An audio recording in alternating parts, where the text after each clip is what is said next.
Kabla hujaendelea na mwaka huu, kabla hujaweka mipango mipya na kabla hujaanza kujilaumu au kukata tamaa, naomba nikuulize swali moja la msingi sana. Je, tangu mwaka umeanza, umeona kuna mambo yanaenda tofauti bila sababu ya msingi? Yaani kwa mfano, unaanza kuona ghafla watu wanaondoka, wanakuacha, wanakusaliti, mipango yako inakwama, hisia zako zinabadilika ghafla, umepanga hili unajikuta unaahirisha, au unakuta kitu fulani ukitaki tena, unajikuta unaanza kujiuliza maswali ambayo hujawahi kujiuliza. Je, unatokewa na hiyo hali? Kama jibu ni ndio, basi sikiliza kwa makini sana hii video, kwa sababu hizo dalili unazoona mwanzo wa mwaka, tambua kwamba hazijaja bure, na hazimaanishi mkosi, hazimaanishi kushindwa, na mara nyingi hazimaanishi kile watu wengi wanachofikiria. Unakuta mtu analalamika, nimeanza mwaka vibaya, mwaka umenianzia vibaya. Sasa naomba nikwambie kitu hiki hapa. Universe huwa haitumii maneno, huwa inatumia ishara kuzungumza na sisi, na ishara kali zaidi huwa zinatumwa mwanzoni mwa mwaka au mwanzoni mwa kitu kipya. Sasa kama umefika kwenye video hii leo hii, tambua kwamba hujaja hapa kwa bahati mbaya, umekuja hapa kwa kusudi maalum. Sasa naomba unisikilize kwa makini sana. Katika video hii kuna ujumbe wako muhimu sana na kamwe hutakiwi kuupuuza. Kwanza kabisa, unaweza kuwa unajiuliza kwa nini naongelea dalili za mwanzo wa mwaka? Yaani kwa nini mwanzo wa mwaka ni muhimu kiroho? Mwanzo wa mwaka sio kubadilika tu kwa tarehe, ni kubadilika kwa nishati. Tukija kiroho, mwaka ni mzunguko. Mwanzo wa mwaka huwa ni mlango mpya, na kabla ya mlango mpya kufunguka, universe huwa inaanza kusafisha. Ni lazima itoe takataka zote, ndipo energy mpya iweze kuingia. Sasa hapo ndipo mambo yanaanza kuvunjika, mambo yanabadilika katika maisha yako. Watu wanaondoka, mipango inachelewa, vitu vinaahirishwa, hisia zako zinachanganyikana. Sasa hiyo sio kwa bahati mbaya, hayo ni maandalizi. Sasa tatizo huwa ni hili hapa. Watu wengi huwa wanaogopa hizi dalili badala ya kuzisoma na kuzielewa. Mtu anapoona watu wamemwacha, watu wanambadilikia, wanamsaliti, anaanza kulalamika na kusema kwamba ameanza mwaka vibaya au ana mikosi. Wakati hiyo ni dalili, ni ishara kutoka kwa universe. Badala ya kulalamika na kujilaumu, unatakiwa utulie, uweze kuielewa hiyo ishara. Universe inataka kukuambia nini hapa mwanzoni mwa mwaka. Zipo dalili ambazo ukiziona mwanzoni mwa mwaka ni ishara kutoka kwa universe. Ni dalili ya kwamba universe iko upande wako na inazungumza na wewe. Sasa ni wewe unayetakiwa kuzielewa hizo ishara na kuzitafsiri vizuri. Usipanic wala usiogope na wala usijilaumu kwa kitu chochote. Dalili ya kwanza kabisa ni watu kuondoka ghafla mwanzo wa mwaka.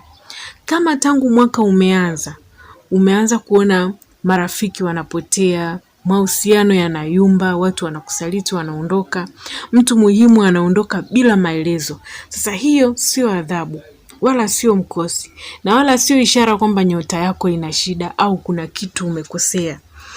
Hii ni ishara ya kwamba unaondolewa uzito usioendana na safari yako mpya. Yaani hicho kilichoondoka kilikuwa hakikufai katika safari yako mpya. Sasa huyo mtu anaweza akaondoka kwa staili tofauti, lakini lengo ni kwamba uweze kuachana na huyo mtu katika safari yako mpya. Anaweza kuondoka kwa staili ya kukuumiza, anaweza kuondoka kwa staili ya kukushangaza, yaani ukabaki tu unashangaa, mbona watu wameondoka? Mbona watu hawanitaki tena? Lakini hiyo ni kazi ya universe. Universe huwa iko hivi, haiwezi kukuruhusu wewe ubebe watu wa zamani kwenye hatua yako mpya. Ni lazima itawaondoa. Sasa makosa ya watu wengi huwa wanaanza kujilaumu, wanaanza kuwarudisha wale watu ambao tayari wameshaondolewa na universe. Mtu anaanza kupata hofu, huzuni, anajikuta hata anashindwa kufanya vitu vingine katika maisha yake. Sasa universe inakuambia hivi, acha waende. wewe unapandishwa ngazi. Yaani ili wewe uweze kusonga mbele, ni lazima hao watu waondoke maishani mwako. Sasa wewe ukianza kuwarudisha, maana yake ni kwamba unataka urudi ulikotoka au hutaki kusonga mbele. Ni kweli inawezekana unaumia kwa sababu uliwapenda sana hawa watu, lakini kama wameamua kuondoka, let them go ili vitu vipya viweze kuja maishani mwako. Dalili ya pili ni mambo kukwama mapema sana. Yaani mwaka tu unapoanza, hicho kitu ulichopanga kufanya, kila ukijitahidi hakiwezekani. My dear, naomba nikuambie kitu kimoja. Usijilaumu na wala usijione kwamba wewe kuna kitu umekosea au umeingia mwaka mpya na mikosi. Hakuna mkosi wowote. Hiyo huwa ni dalili nzito sana kutoka kwa universe. Kama umeanza kuiona mwanzoni mwa mwaka, hiyo ni ishara kutoka kwa universe. Universe inakuambia kwamba hiyo njia ulioipanga sio njia yako. Kwa hiyo kama kuna kitu uliplan kuanza kukifanya mwaka huu na unaona hakiendi kabisa, usiogope. Hiyo ni ishara ya kwamba hicho kitu sio kitu chako. Hicho kitu hakiendani na wewe. Kwa hiyo kaa chini, tulia, usipaniki. Tafuta njia nyingine ya kuweza kufanya kitu kingine. Kiroho, vitu vinapokwama haimaanishi kwamba umefungwa, ni kuelekezwa upya. Universe inataka kukuelekeza upya. Tafuta njia nyingine au tafuta kitu kingine cha kufanya. Hiko hakikufai. Sasa makosa watu wanayoyafanya, wanaanza kulazimisha, wanaanza kukimbizana na hicho kitu. Yaani wana force kitu kiwezekane. Au wengine wanaanza kukata tamaa mapema. Mtu anaanza kujikatia tamaa, anasema basi mimi mafanikio sio fungu langu. Mpendwa wangu, naomba nikwambie usikate tamaa. Universe inakuambia subiri, rekebisha na sikiliza universe inataka nini katika maisha yako. Dalili ya tatu ni kuota ndoto nzito au zenye ujumbe. Kama tangu mwaka uanze, unajikuta unaota sana, unaota ndoto zinazojirudia rudia, unaota ndoto zenye hisia kali, universe huwa inazungumza na wewe moja kwa moja katika ndoto hizo. Kwa hiyo zingatia sana ndoto unazoota mwanzoni mwa mwaka, hasa kama ndoto hizo zinajirudia rudia na wala haziendani na mawazo yako au vitu unavyovifanya siku nzima. Nilishawahi kuzungumzia hili sana. Ndoto sio kitu cha kukipuuza hata siku moja. Vitu vinavyotokea maishani mwako tayari ulishawahi kuoneshwa, aidha kwa kupitia ndoto au kwa kupitia ishara zinazoonekana katika maisha ya kila siku. Sasa watu wengi huwa wanapuuza ndoto. Ndoto sio kitu cha kupuuza kabisa. Ndoto unazoota mwanzoni mwa mwaka ni sawasawa na ramani ya safari yako ya mwaka mzima. Hasa makosa mengi watu wanaoyafanya ni kuzipuuza, kucheka au kumsimulia kila mtu. Unakuta mtu ameota, ameonyeshwa ishara kubwa sana katika maisha yake, yeye anaenda kuwasimulia watu tofauti tofauti, badala ya kutulia na kuitafakari ile ndoto. Kuanzia leo, anza kuzingatia ndoto unazoota mwanzoni mwa mwaka. Ikiwezekana, chukua daftari uwe unaandika kila ndoto. Ukija kuunganisha ndoto uliyoota juzi, jana na leo, ukakaa chini, ukatafakari na kufanya meditation, utakuja kupata maana kubwa sana. Dalili ya 4 ni kupata hisia za upweke na ukimya. Yaani ghafla tu unajikuta hutaki makelele, hutaki watu wengi, unatafuta ukimya, unatafuta sehemu zenye utulivu. Ukiona hayo yote yanakutokea mwanzoni mwa mwaka, hiyo ni dalili ya kuamka kutokea ndani yako. Universe inakuandaa ili uweze kujifahamu, ujipange na uweze kujisikiliza. Kwa hiyo basi, upweke sio adui au haimaanishi kwamba wewe sio mtu wa kawaida au unaanza kuchanganyikiwa. Hilo ni darasa kutoka kwa universe. Universe inataka uanze kujitambua na uanze kuamka kiroho. Dalili ya 5, unajikuta unaanza kuvutiwa na masomo ya kiroho. Na ndio maana mwanzoni mwa video hii nilisema hivi, hujaja hapa kwa bahati mbaya, upo hapa kwa kusudi maalum. Kama ukiona mwanzoni mwa mwaka unaanza kusikiliza masomo kama haya, unaanza kutafuta maana za kiroho, unaanza kutazama spiritual content, hiyo ni dalili kubwa sana kutoka kwa universe. Universe inaanza kukufundisha, universe inaanza kukufuatilia, na universe inataka uanze kuamka kiroho. Kuamka kiroho ni zaidi ya hizi dini tunazozifuatilia, ni zaidi ya kuwa Mkristo au Muislamu. Dini huwa zinatusaidia tu, ni kama ngazi ya wewe kwenda kuamka kiroho au kuwa mkubwa zaidi kiroho. Kwa hiyo ukiona mwanzoni mwa mwaka unaanza kuvutiwa na masomo kama haya, basi tambua kwamba universe iko na wewe. Universe inataka uweze kuamka kiroho, uwe juu zaidi ya hapo ulipo. Dalili ya 6, unajikuta unaanza kuhoji maisha mapema sana. Yaani unaanza kuulizia haya maisha tunayoyaishi mwisho wake ni nini? Na kwa nini tuko hapa? Unaanza kujiuliza maswali kama ninaelekea wapi? Je, swala hili bado linanifaa? Unaanza kujiona kama vile umepoteza muda, yaani umeishi miaka mingi duniani lakini hujafanya kitu. Sasa hiyo ni dalili ya conscious shift. Asilimia kubwa ya watu hapa duniani huwa wanaishi bila kuhoji. Yaani watu wengi huwa ni fata mkumbo. Yaani mtu anafuata tu kwa sababu watu wengine nao wanafanya, au kwa sababu watu tangu zamani walikuwaga wanafanya. Sasa ukiona wewe unaanza kuhoji, unaanza kuuliza kwa nini hivi? Kwa nini isiwe hivi? Sasa hiyo ni ishara ya kwamba umeanza kuamka. Watu wanaweza wasikuelewe, lakini tambua kwamba uko sahihi na unakoelekea ni sahihi. Dalili ya 7, utaanza kujikuta unakosa hamu ya vitu vya zamani. Yaani vile vitu ulivyokuwa unavipenda, kazi uliyokuwa unaifanya, unaanza kujikuta haikuvutii tena. Mazoea hayana ladha, malengo ya zamani hayakusisimui tena. Hiyo ni dalili ya kwamba mlango mpya uko karibu kufunguka.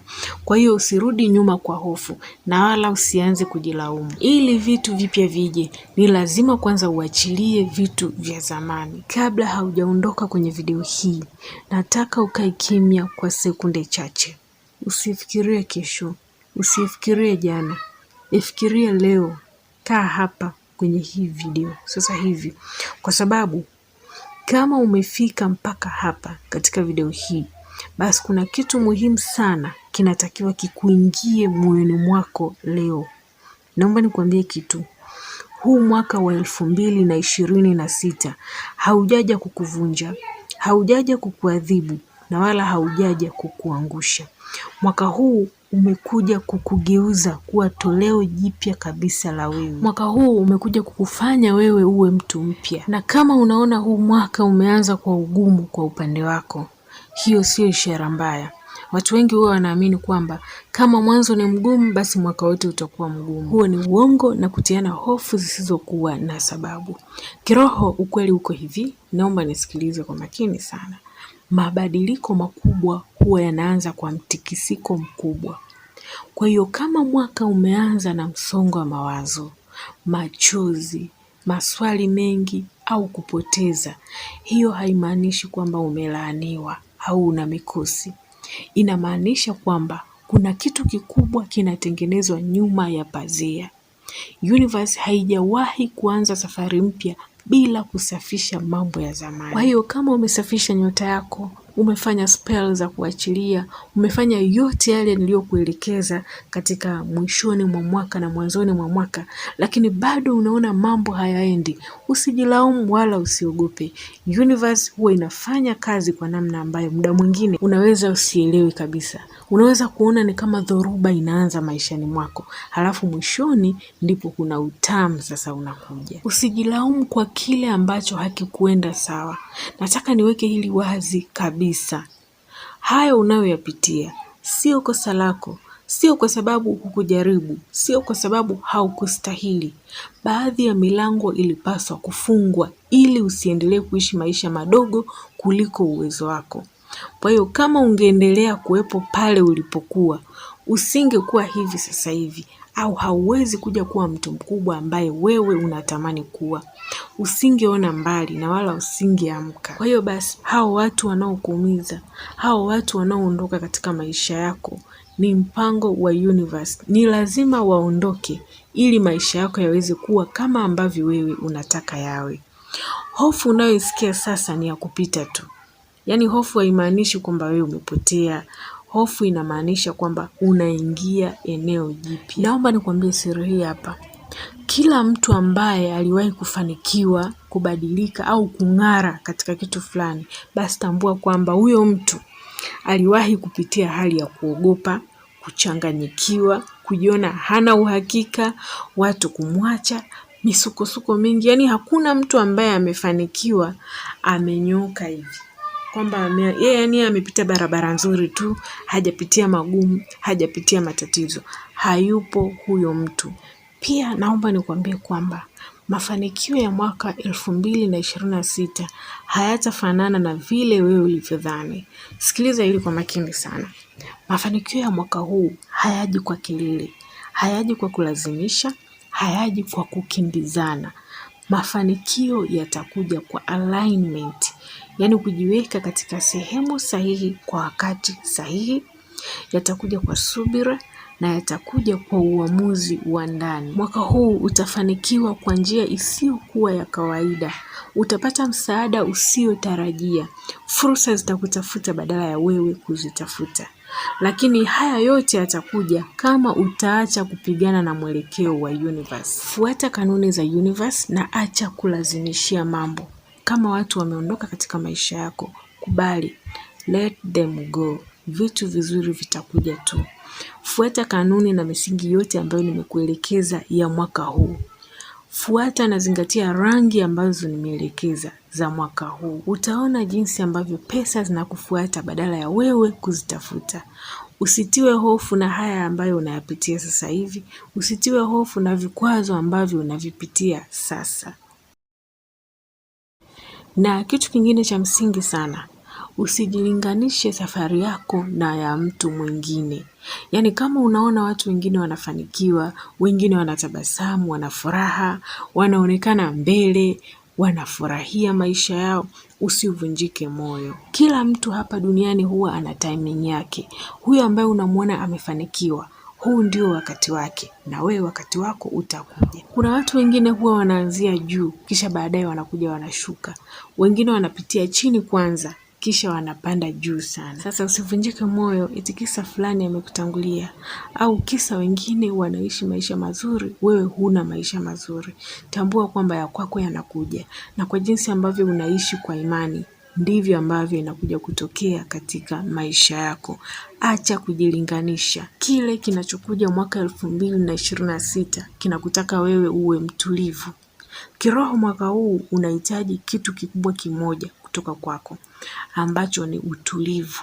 Sio kukata tamaa, sio uvivu, bali kuamini, kusubiri kwa hekima na kusikiliza ishara. Zingatia sana ishara za universe. Ukiyakimbilia maisha, utajikuta unachoka, lakini ukikaa kwa utulivu, utaona kila kitu. Amini kwamba unaandaliwa kuwa mtu mpya kabisa. Baada ya mwaka huu, amini kwamba hautakuwa mtu yule yule. Fikra zako zitakuwa tofauti, mipaka yako itakuwa wazi na utazidi kujiamini. Na siku moja utaangalia nyuma na useme, sasa nimeelewa kwa nini ilibidi niyapitie haya yote. Utaelewa ni kwa nini uliyapitia magumu yote, na pia utaelewa ni kwa nini ulichelewa kufanikiwa kabla ya wengine. Na pia usipuuze ujio wako katika channel hii. Naomba niseme hili kwa sauti yenye uhakika kabisa. Haujafika hapa kwa bahati mbaya. Kuna ujumbe ulihitajika kusikia, kuna hofu ilihitaji ituliwe kutoka ndani yako, kuna tumaini lilihitajika kuwashwa tena. Kwa hiyo kama bado uko hapa, basi nafsi yako ilikuwa tayari kupokea ujumbe huu. Nataka nikuachie maneno haya yakaishi moyoni mwako. Wewe unayetazama video hii, hautatembea peke yako, hautapotea, hautashindwa bila sababu. Kila kilio kina kusudi katika maisha yako. Kila kusubiri kuna thawabu. Na hata kama huioni bado, basi baraka zako ziko njiani zinakuja. Amini hivyo, na itakuwa hivyo kama ambavyo unaamini.